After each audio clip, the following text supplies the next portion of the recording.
E prima dată când văd un suport de bidon ajustabil. Și asta pentru că e făcut manual. La fel ca și cricul ăsta. E foarte mișto. Steampunk.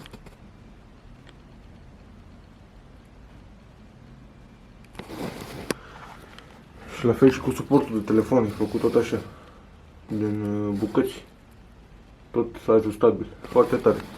Asta este un cult cu ghidon pliabil care a ajuns la mine printr-o întâmplare, ca să zic așa. Întâmplarea a fost că într-o zi mă duceam la Mega să-mi iau niște frișcă pentru cafea și ce-mi luam eu suc de portocale, că așa îmi place mie să-mi trăiesc viața.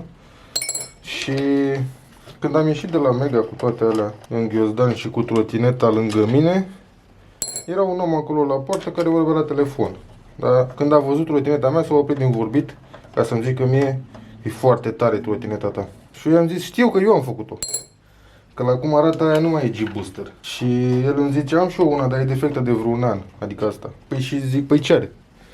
Nu știu, că am dus-o la un service pe la Obor și și mi-au stricat în loc să mi repare. Și atunci am apucat râsul și l-am întrebat: scria cumva pe serviciul ăla, pe geam acolo, Gnex?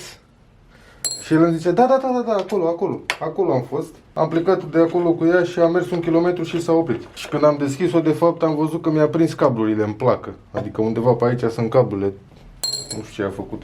După ce am explicat că a nimerit șeful la proști acolo și că e bine că încă mai are toate piesele în trotinetă, am mai râs puțin și a rămas că mi-aduce mie la reparat. Acum mi-e și frică să deschid. Sincer, mi-e frică să deschid. Că eu am mai lucrat după serviciul ăsta. Așa. Hai să vedem.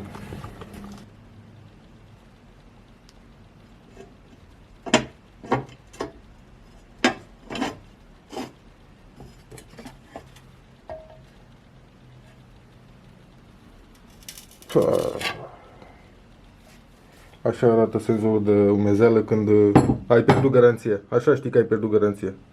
S-a umplut de sânge. Mamă, ce e aici?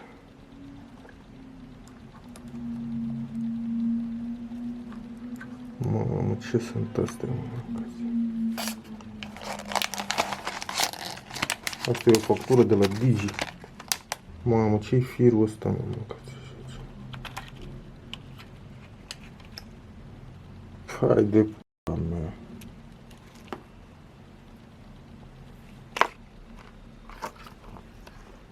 Hai de p***a mea ce e acolo. Păi e mai mult praf decât... Ia uite, bani. Am găsit bani. Uite un ban. E mai mult praf decât cabluri. Păi cred și eu că nu merge trotineta asta. Cred și eu că nu. Că de porni pornește, dar de mers nu merge. Hai de... Bă, m-am cam scârbit să repar după serviciul din România, sincer, dar și când văd chestii din astea așa, nu pot să le las așa. Mi-e milă mie de trotinetele astea, că asta e o trotinetă bună, iată, are 26 de amperi.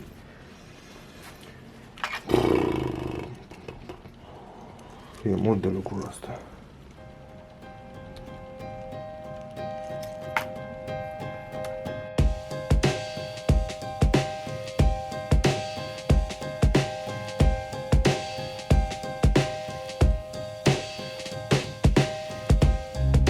Mai e o problemă aici, toate firele astea din motor au fost înlocuite.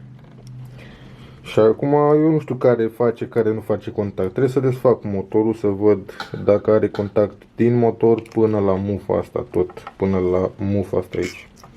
Pentru că trotineta pornește, dar nu se întâmplă nimic, nu apare nicio eroare, nu pleacă motorul, nimic. Atunci trebuie să văd înăuntru ce s-a făcut, ce s-a meșterit pe acolo.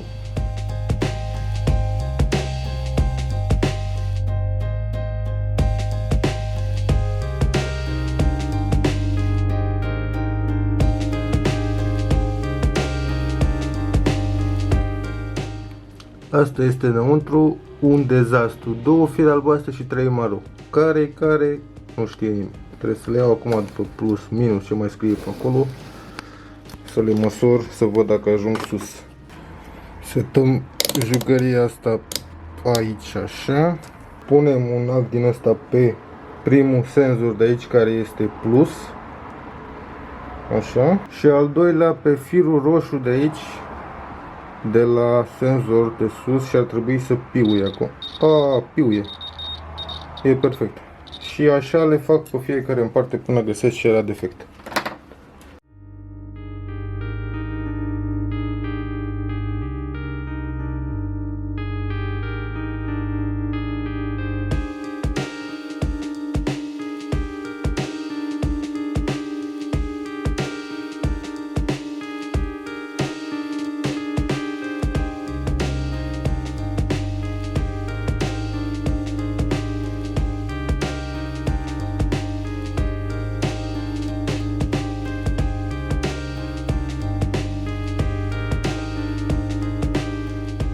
Ok, am scăpat de toată mizeria aia și de mufele alea de contour.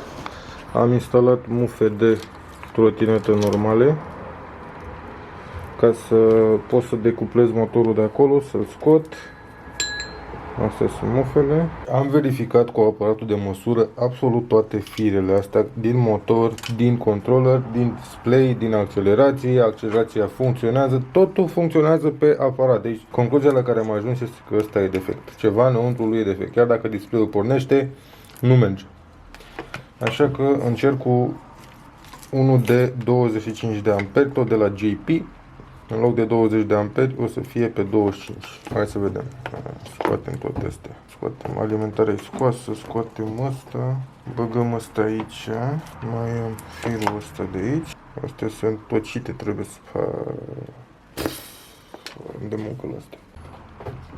Uite că cum sunt, toate sunt cu patentul făcute.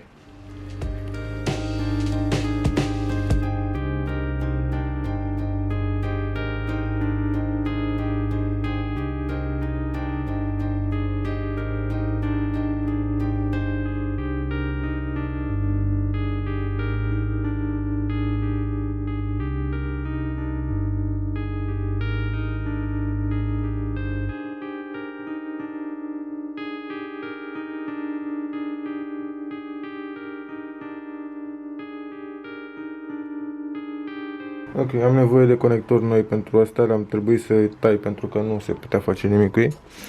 Și eu o să cumpăr mâine. Momentan am pus așa să fac o probă. Acum a rămas mufa de curent să o bag. Așa. Display. S-a aprins. Motorul nu merge. Ca să-mi vor de el. Merge. Motorul merge. Problemă rezolvată. Iau ce frumos merge. În afară de discul de frână.